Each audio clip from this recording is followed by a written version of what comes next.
We've taken 10 key indicators so that you can read the tea leaves and see exactly what's going on in China's economy. China's economic slowdown in the first quarter caught a lot of people by surprise, but not you if you've been following our tea leaf index of alternative growth indicators. The one to watch this time around is bank lending, how much banks are lending to companies in the Chinese economy. The more they lend, the more companies can build new factories, buy new trucks, hire new staff, and so on.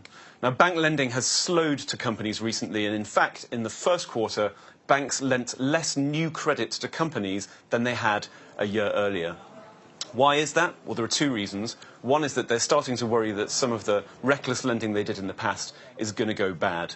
Banks have doubled their loan books over 4 years in order to keep the economy motoring ahead. The other problem is that they're bumping up against their quotas. Many banks simply cannot lend anymore because they're restricted in terms of what percentage of their deposits they can hand out again as loans.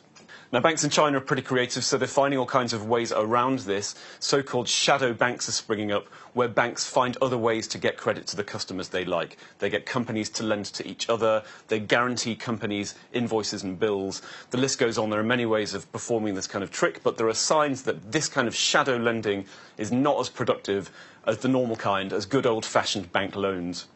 So to see what happens to China's economy in the next few months, keep an eye on bank lending. If the banks are doing okay, the economy probably is too.